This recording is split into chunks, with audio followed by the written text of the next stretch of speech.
A marriage of fear. Victoria Sterling stood before the tall mirror in her wedding chamber, her reflection showing a young woman draped in ivory silk, but her eyes told a different story. They held fear, deep and raw, the kind that comes from years of learning that kindness is always followed by cruelty. Her hands trembled as she adjusted the delicate lace at her shoulders, making sure every inch of scarred skin remained hidden beneath the fabric. Tonight she would belong to Sebastian Hunt, a man she had met only 3 times before their families sealed their union. She knew nothing about him except that he was wealthy, titled, and had agreed to marry her without question.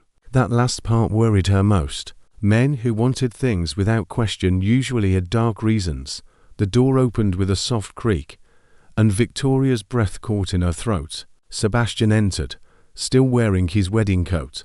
Though he had loosened his collar, he was handsome in a way that made Victoria's stomach twist with anxiety.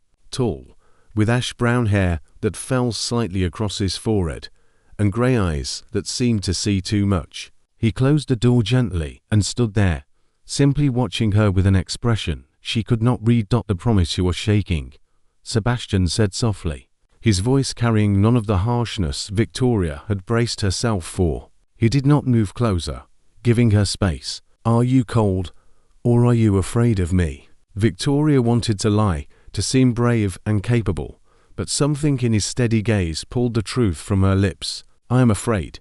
The admission felt like surrender, like handing him a weapon he could use against her whenever he chose. Sebastian's expression shifted, sadness crossing his features. "I want to make something clear to you right now, Victoria. I will never force you to do anything. Your body belongs to you alone. I am your husband by law, but that gives me no right to hurt you or take what you do not freely give." He paused, letting his words settle between them. "If you want me to leave this room right now and sleep elsewhere, I will. If you want to wait weeks or months before we share a bed, I will wait. You have all the power here." Victoria stared at him, searching for deception, for the twist that would reveal this kindness as manipulation. But his face showed only sincerity. Something inside her chest cracked open, a tiny fissure in the wall she had built around herself. "What if I want to try?" she whispered.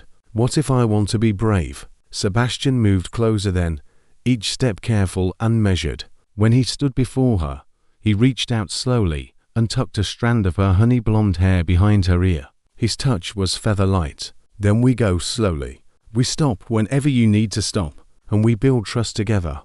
The discovery. Sebastian kissed her then, and it was nothing like Victoria had imagined. There was no aggression, no demand, just soft exploration, his lips moving against hers with patient tenderness. Victoria felt heat bloom in her stomach, unfamiliar and overwhelming. Her hands found his chest, feeling his heart beating fast beneath her palm. He wanted her. She could feel it in the tension of his body, the way his breath quickened. But he held himself back, letting her set the pace. His hands moved to the laces of her gown, fingers working the silk ribbons with practiced ease. "May I?" he asked against her lips. Victoria nodded, unable to form words. The gown loosened, slipping from her shoulders inch by inch. Sebastian's eyes followed the fabric's descent, his gaze hungry and reverent all at once. Then he froze, his eyes fixed on her shoulder, on the thin white lines that crossed her skin, a map of suffering. Victoria saw the exact moment he understood what he was seeing. His jaw clenched, his hands stilling on the fabric. Panic flooded through Victoria. She grabbed the gown, trying to pull it back up, trying to hide the evidence of her shame. "Do not look," she gasped, tears already forming. "Please, just do not look." The truth revealed, but Sebastian caught her hands, stopping her from covering herself. His face had transformed completely. The desire remained, but now it mixed with something fiercer, rage, but not at her, for her. "Who did this to you?" His voice was low and dangerous, vibrating with barely controlled anger. Victoria could not meet his eyes. The tears fell freely now, hot trails down her cheeks. "It does not matter anymore." "It matters to me." Sebastian cupped her face, forcing her to look at him. "Victoria, who hurt you like this?" "My uncle," she whispered, the words tasting like poison. Lord Ashford.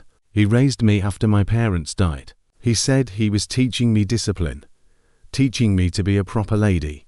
When I spoke out of turn, when I questioned him, when I did anything he deemed improper, her voice broke. He used a riding crop, sometimes his belt. He said the pain would make me remember my lessons.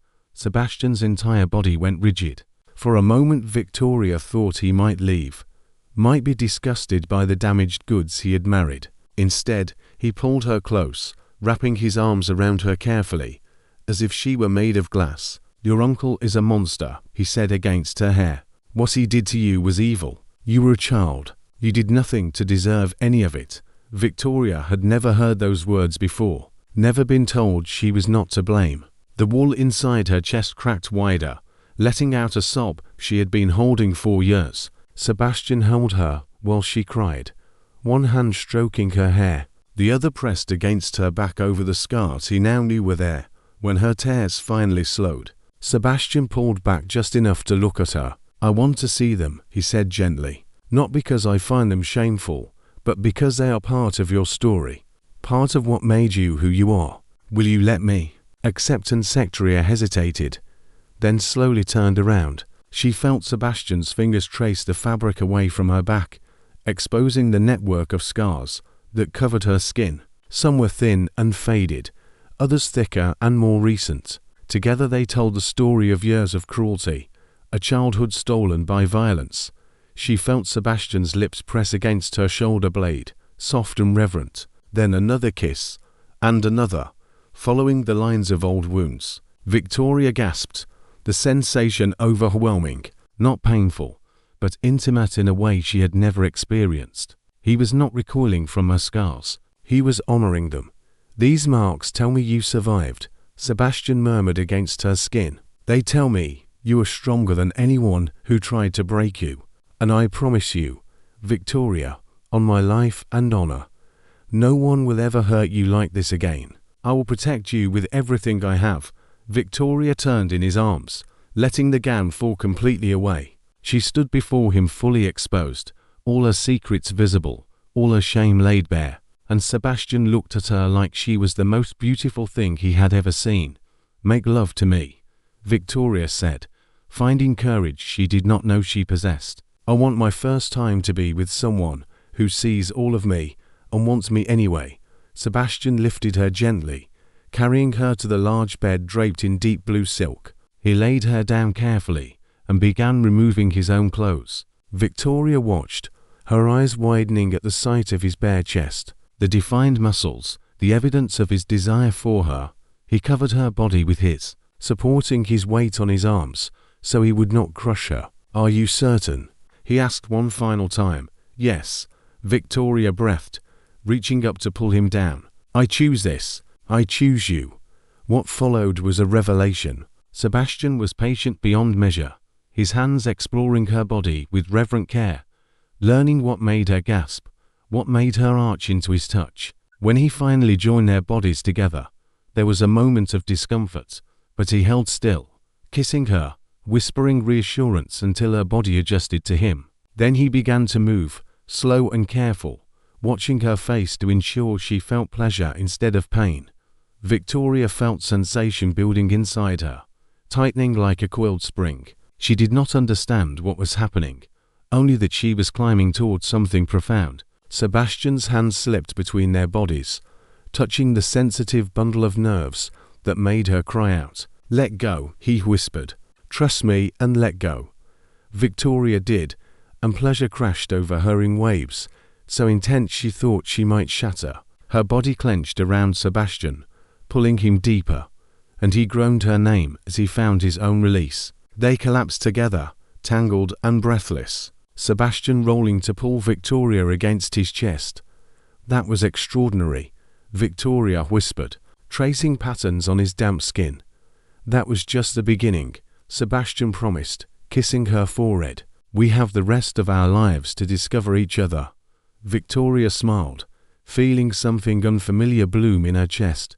Hope.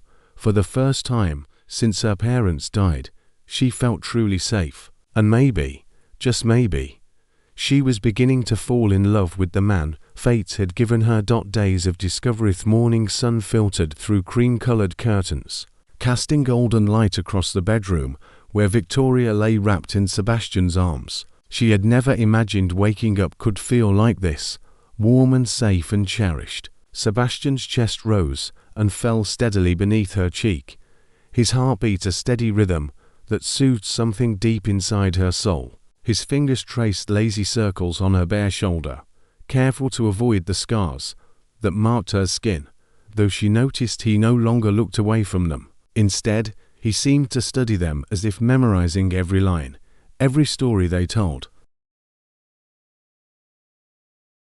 "What are you thinking about?" Sebastian's voice rumbled through his chest, still rough with sleep. Victoria tilted her head to look up at him, finding those grey eyes already watching her with an intensity that made her stomach flutter.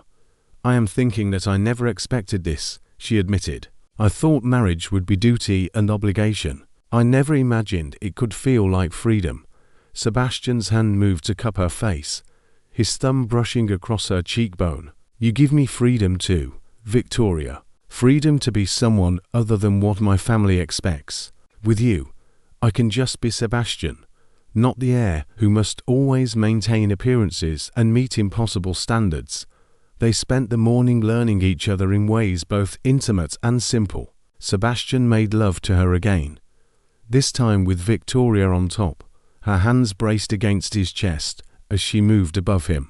The position gave her control, let her set the pace, and the trust implicit in that gesture made her heart swell. Later, they bathed together in the large copper tub, Sebastian washing her hair with gentle hands, while Victoria relaxed against him. They talked about everything and nothing, sharing stories of their childhoods, their dreams, their fears. Victoria learned that Sebastian loved poetry, but never shared it with anyone because his father said it was frivolous. Sebastian discovered that Victoria could play the piano beautifully, but had been forbidden to practice because her uncle said music was an indulgence she did not deserve. The unexpected visit. 5 days into their blissful isolation, reality came crashing back. Victoria was sitting at the breakfast table in Sebastian's shirt, her hair loose and wild, laughing at something her husband had said when the butler appeared in the doorway. His expression was apologetic. "My lord, my lady, Lord Ashford has arrived. He insists on seeing Lady Victoria immediately." The colour drained from Victoria's face. Her hands began to tremble, the fork clattering against her plate. Sebastian was beside her in an instant, his hand covering hers. "You do not have to see him," he said firmly. "I can send him away right now."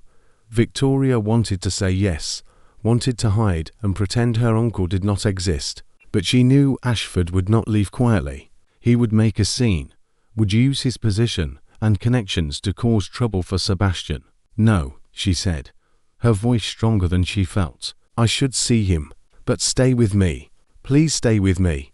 Always," Sebastian promised. He helped her stand, keeping his arm around her waist as they made their way to the drawing room. Victoria had changed quickly into a high-necked dress that covered every scar, old habits making her want to hide the evidence, even though Sebastian knew the truth. Lord Ashford stood by the window, his back straight and posture rigid.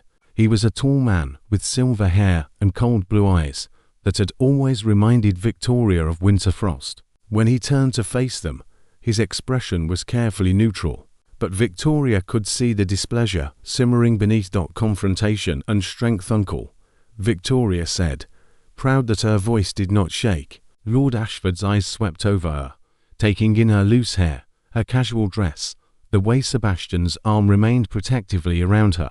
"You look well, Victoria. I trust married life is treating you appropriately."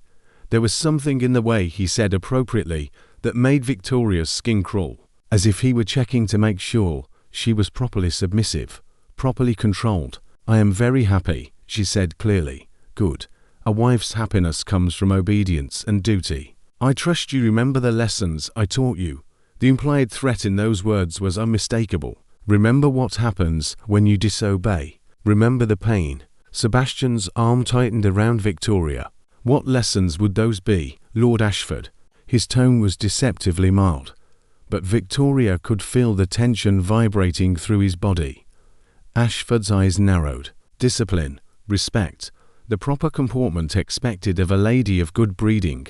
He turned his attention to Sebastian. I hope my niece has been satisfactory. Hunt, she can be willful at times, but firm correction always brings her back in line. Victoria felt Sebastian go completely still beside her. When he spoke, his voice was cold enough to freeze water. I think we need to be very clear about something, Ashford. Victoria is my wife now. She's under my protection, not yours. And I know exactly what kind of correction you inflicted on her. The colour rose in Ashford's face. Whatever she told you is exaggeration. Young women are prone to dramatics. Sebastian released Victoria gently and took a step forward, his full height and breadth suddenly seeming imposing. I have seen the scars, Ashford. I have counted them. Thin white lines that cover her back and shoulders, evidence of years of systematic abuse. There is nothing exaggerated about physical proof. Finding her voice, Victoria watched her uncle's face cycle through emotions. Shock that she had revealed his secret, anger that Sebastian knew, and then something calculating. Those were necessary punishments for a difficult child. Her parents left her in my care, and I did what was required to mold her into a proper lady. Surely you understand the need for discipline in raising children. Discipline. Sebastian's voice rose. You beat her bloody with riding crops and belts. You terrorized a child who had just lost her parents. You left permanent scars on her body and soul. That is not discipline, Ashford. That is torture. Victoria felt something shift inside her. She had spent so many years believing she deserved the punishments, that she was fundamentally broken and bad. Hearing Sebastian name the abuse for what it was, hearing him defend her with such conviction, gave her courage she did not know she possessed. She stepped forward, moving to stand beside Sebastian. He's right, she said, her voice steady and clear. What you did to me was wrong. I was 8 years old when you first hit me, crying because I miss my mother. You said grief was weakness and beat me until I stopped crying. I was 10 when you used the belt because I read a book you had not approved. 12 when you locked me in the cellar for 2 days because I dared to ask a question at dinner. Ashford's face had gone pale. Victoria, do not be ridiculous. You are making yourself look foolish. But Victoria was not finished. Years of silence were breaking open, and the words poured out like water from a broken dam. I am not foolish, and I am not a liar. Every scar on my body tells the truth about who you really are. You are not a respected lord. You are a man who hurt a child in his care because it made you feel powerful. The threat. Sebastian moved to stand directly in front of Ashford, his presence commanding. You will never come near my wife again. You will not write to her. You will not speak to her. You will not even say her name in public. If you violate this in any way, I will make sure every person in society knows exactly what you did. I will show them the evidence marked on Victoria's skin. I will destroy your reputation and your standing so thoroughly that you will have nothing left. Ashford sputtered, his careful composure cracking. You would not dare. I am a peer of the realm. I have connections and influence. You are nothing but a second son who got lucky with a title. Sebastian smiled, and it was not a kind expression. I am a duke's son with more connections than you could imagine. My brother is one of the king's closest advisors. My mother is beloved in society. My wealth exceeds yours tenfold. Try me, Ashford. Please, I am begging you. Give me a reason to destroy you. The two men stared at each other, the air crackling with tension. Victoria held her breath, her heart pounding. Finally, Ashford looked away first. He turned his cold gaze on Victoria one last time. You will regret this betrayal. Family loyalty is everything, and you have thrown it away for temporary affection. Victoria straightened her spine, drawing on the strength Sebastian had helped her find. You stopped being family the first time you raised your hand to me. I owe you nothing.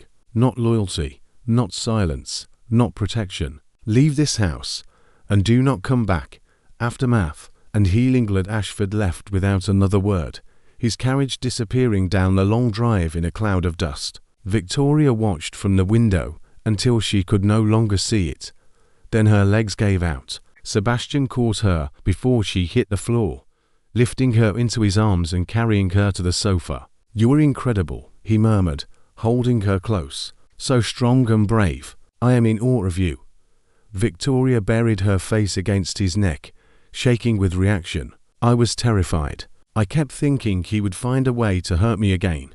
Sebastian pulled back to look at her face, his expression fierce. "He will never touch you again. I promise you that. And if he tries anything at all, I will make good on my threat. I will burn his entire world down to protect you."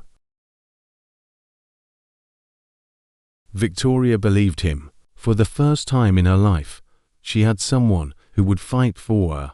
Someone who saw her pain and chose to stand beside her instead of causing more. "I love you," she whispered, the words surprising even her. "I know it has only been days, but I love you, Sebastian."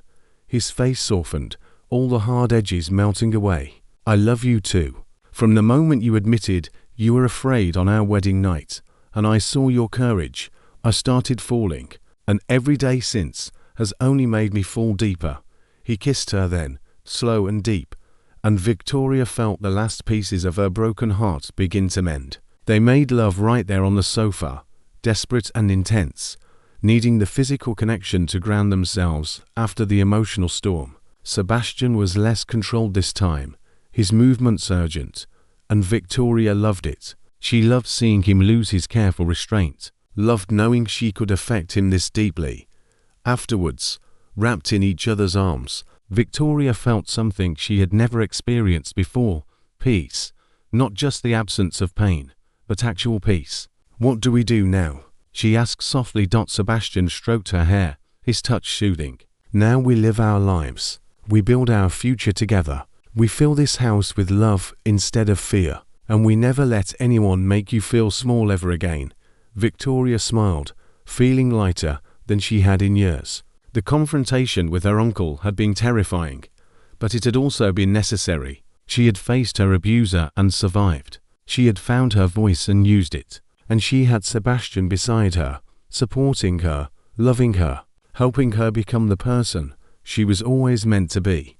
That night, as they lay in bed, Sebastian traced patterns on Victoria's back, his fingers following each scar with tender care. "These do not define you," he said softly. "They are part of your story, but they do not determine your future. You are more than what was done to you." Victoria turned to face him, her eyes bright with unshed tears. "You helped me see that. Before you, I thought I was broken beyond repair, but you showed me that broken things can be healed, that scars can be beautiful, that love can be gentle." Sebastian cupped her face in his hands. "You healed yourself, Victoria. I just gave you a safe place to do it." They fell asleep wrapped around each other, to damaged souls who had found wholeness in their connection. The road ahead would not always be easy. Victoria knew she would have nightmares, would flinch at sudden movements, would carry the weight of her trauma for years to come. But she would not carry it alone. Sebastian would be there, patient and loving, helping her through the dark moments and celebrating the bright ones. And that made all the difference. New Beginning Spring arrived 6 months after Victoria and Sebastian's wedding, bringing with it warmth and renewal that seemed to mirror the changes in Victoria's life. She stood in the gardens of their estate, watching the gardeners plant new rose bushes, and marveled at how different she felt from the terrified girl who had walked down the aisle half a year ago. The nightmares still came sometimes, jolting her awake with memories of her uncle's cruelty, but Sebastian was always there, holding her until the fear passed, reminding her she was safe.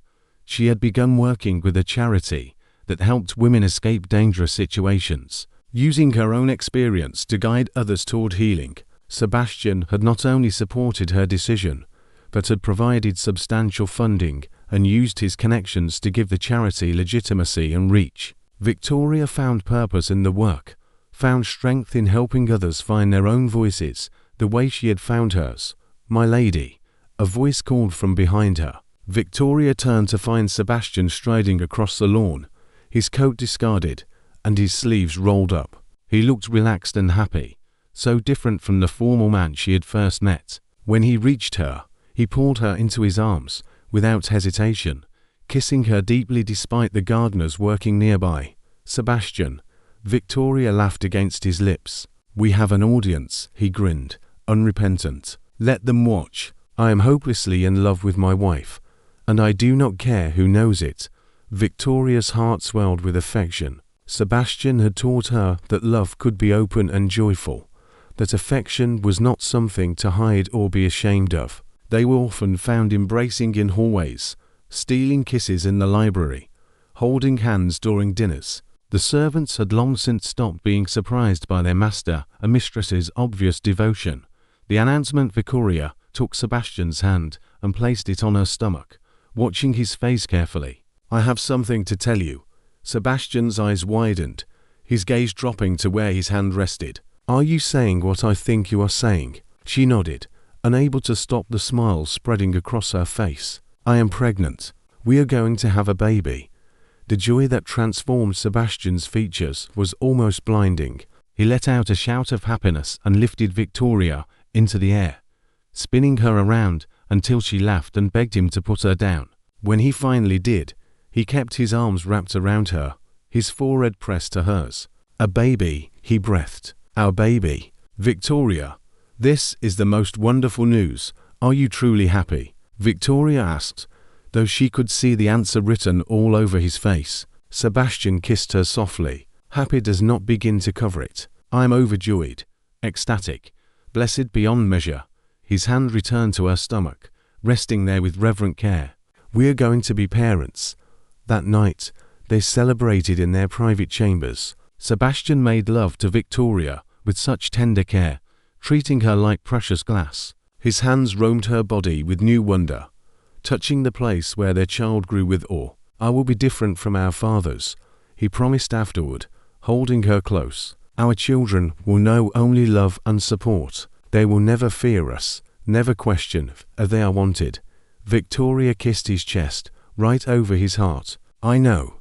We will break the cycle. Our children will grow up knowing they are cherished exactly as they are." She paused, her voice growing soft. "I want to name the baby Grace if it is a girl, because grace is what you gave me when I needed it most." Sebastian's arms tightened around her. "Grace is perfect." Building their family pregnancy progressed smoothly, though Victoria dealt with morning sickness that left her exhausted. Sebastian was attentive beyond measure, bringing her ginger tea, rubbing her feet when they swelled, reading to her 4 hours when she was too tired to move. He attended every doctor's appointment, asked endless questions, and drove the physician half mad with his concern for Victoria's well-being. Victoria's charity work continued, though she reduced her hours as her pregnancy advanced. She found particular joy in working with young women who reminded her of herself, girls who had been told they were worthless and broken. She shared her own story with them, showed them the scars that still marked her skin, and explained that survival was its own form of strength. Many of the women wept when they heard her speak, finding hope in the knowledge that healing was possible. Sebastian often accompanied her to the charity, his presence lending weight and credibility to their cause. He spoke to donors, used his connections to find safe housing for women fleeing abuse, and never once questioned Victoria's dedication to the work. Together, they made a formidable team, their partnership extending far beyond their marriage bed. The birth Grace Elizabeth Hunt was born on a spring morning, her first cries filling the bedroom with the sound of new life. Victoria held her daughter for the first time, with tears streaming down her face, overwhelmed by the tiny perfect human she and Sebastian had created. The baby had Sebastian's grey eyes and a cap of dark blonde hair that promised to lighten to Victoria's honey shade. Sebastian sat beside Victoria on the bed, his arm around her shoulders, both of them staring at their daughter in wonder. "She's perfect," he whispered. "Absolutely perfect." Victoria carefully placed Grace in Sebastian's arms, watching as her strong, capable husband transformed into someone soft and vulnerable. He held the baby like she was made of spun glass, his eyes wide with amazement. "Hello, little Grace," he murmured. "I am your father, and I promise you right now that I will spend every day of my life making sure you know how loved you are. You will never doubt your worth. You will never fear me. You will grow up knowing you can be anything you want to be."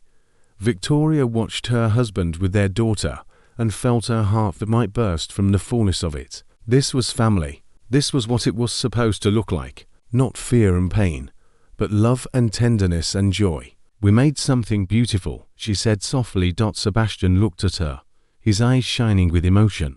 "We made everything beautiful. You gave me this, Victoria. This life, this love, this family. You are the best thing that's ever happened to me." Years of joy, years that followed, were filled with happiness Victoria had never imagined possible. Grace grew into a spirited child with her father's determination and her mother's compassion. 2 years later, they welcomed twin boys, James and Thomas, who filled the house with noise and laughter.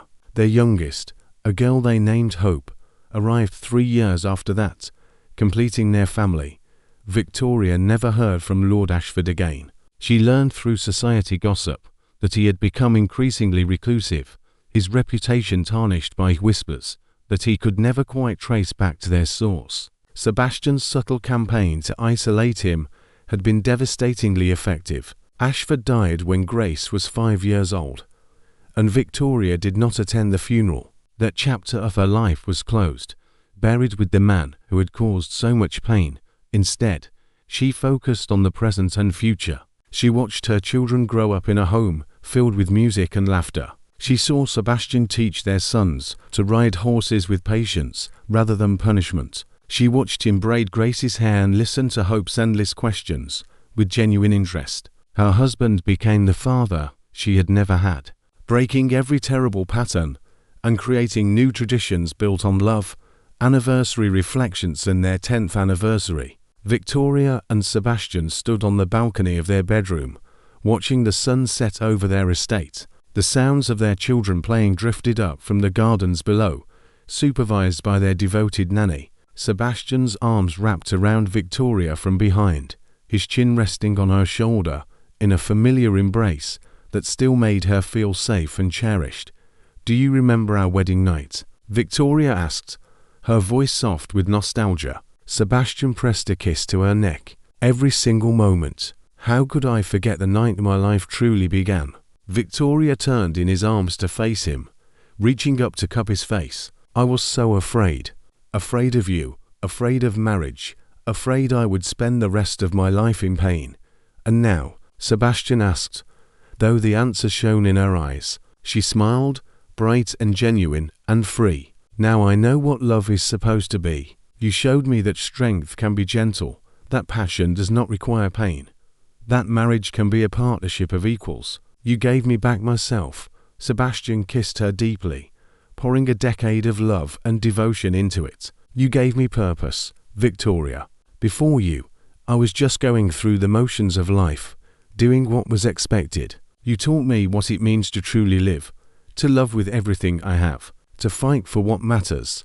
They made love that night as they had countless nights before, their bodies knowing each other intimately after 10 years of marriage. But the passion between them had not dimmed. If anything, it had grown deeper, enriched by trust and history and the life they had built together. Victoria gasped Sebastian's name as pleasure washed over her, and he groaned hers as he followed her into bliss. Afterwards, tangled together in their bed, Sebastian traced the scars on Victoria's back with gentle fingers. "These tell the story of who you were," he said softly, "but they do not define who you became. You are strong and brave and compassionate. You are an incredible mother, a devoted advocate for those who need help, and the love of my life."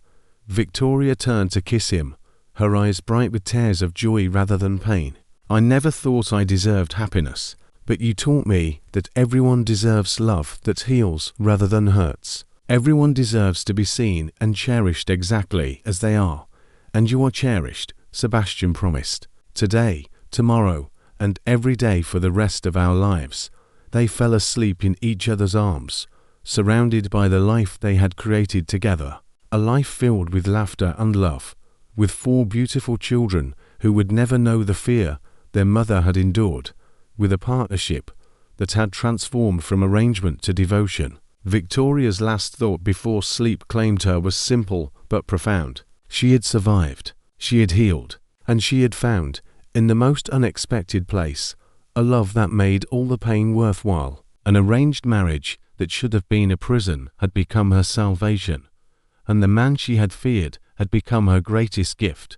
Their story was not about a prince rescuing a damsel. It was about a damaged people finding wholeness in each other, about choosing love every single day, and about building something beautiful from broken pieces. It was about second chances and new beginnings, about the transformative power of compassion, and about the truth that everyone, no matter what they have endured, deserves love that heals.